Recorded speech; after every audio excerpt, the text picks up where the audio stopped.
Iran যুদ্ধের কারণে যুক্তরাষ্ট্রের বিশ্বব্যাপী মজুদ থাকা সামরিক সরঞ্জামের একটি বড় অংশ শেষ হয়ে গেছে। প্রভাবশালী মার্কিন সংবাদ মাধ্যম দ্য নিউ ইয়র্ক টাইমস এর এক প্রতিবেদনে এ তথ্য জানানো হয়েছে। এতে বলা হয়, উদ্ভূত পরিস্থিতিতে এশিয়া ও ইউরোপীয় কমান্ড থেকে সামরিক সরঞ্জাম সরিয়ে মধ্যপ্রাচ্যে পাঠাতে বাধ্য হচ্ছে যুক্তরাষ্ট্রের প্রতিরক্ষা সদর দপ্তর পেন্টাগন।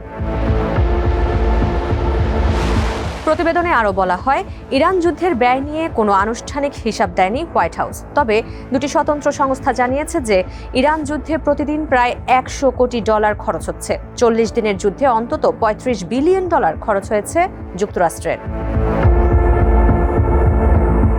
যুক্তরাষ্ট্রের গুরুত্বপূর্ণ অস্ত্রগুলোর মজুদ আশঙ্কাজনকভাবে কমেছে বলে দাবি নিউ ইয়র্ক টাইমসের। সংবাদপত্রটির হিসাবে ইরান যুদ্ধের কারণে নির্ভুল নিশানায় আঘাতকারী ক্ষেপণাস্ত্র বা প্রিসিশন স্ট্রাইক মিসাইল, ভূমি থেকে উৎক্ষেপণযোগ্য ক্ষেপণাস্ত্র ATACMS এবং প্যাট্রিয়ট ইন্টারসেপ্টর মিসাইলের মজুদ উল্লেখযোগ্য হারে কমেছে। ইরান যুদ্ধে অস্ত্র ব্যবহারের পূর্ণাঙ্গ হিসাব দেয়নি হোয়াইট হাউস এবং পেন্টাগন। তবে সূত্রের বরাত দিয়ে একাধিক প্রতিবেদন অস্ত্রের ব্যবহারের পরিসংখ্যান তুলে ধরেছে আন্তর্জাতিক গণমাধ্যমগুলো। এসব প্রতিবেদনের আলোকে দেখা যাচ্ছে, মার্চ মাসে 850টির বেশি টমাহক মিসাইল ছুড়েছে যুক্তরাষ্ট্র। পাশাপাশি 290টি থার্ড ইন্টারসেপ্টর, 250 SM-3 ইন্টারসেপ্টর, 370টি SM-6 মিসাইল ব্যবহারের তথ্য গণমাধ্যমের প্রতিবেদনে উঠে এসেছে। এছাড়া joint air to surface stand off missile, precision strike missile, M142 high mobility artillery rocket system ব্যবহার করেছে যুক্তরাষ্ট্র। ইরানকে পরাস্ত করতে নতুন ধরনের কামিকাজি ড্রোন এবং কাউন্টার ড্রোন সিস্টেম ব্যবহার করেছে পেন্টাগন। 40 দিনের যুদ্ধে একের পর এক হামলা পরিচালনায় নানা ধরনের যুদ্ধ বিমান ব্যবহার করেছে যুক্তরাষ্ট্র।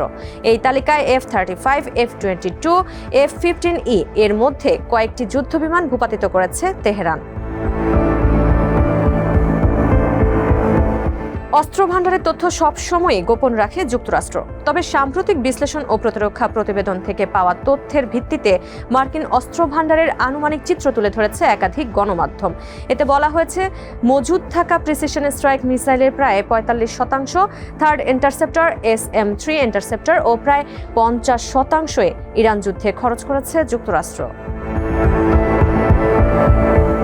ইরান যুদ্ধে যুক্তরাষ্ট্রের ব্যবহৃত অস্ত্রের তালিকায় শীর্ষে রয়েছে joint air to surface stand off missile. যুদ্ধের আগে মার্কিন অস্ত্র ভাণ্ডারে 2300টি JASSM থাকলেও সেটি এখন নেমেছে মাত্র 425টিতে।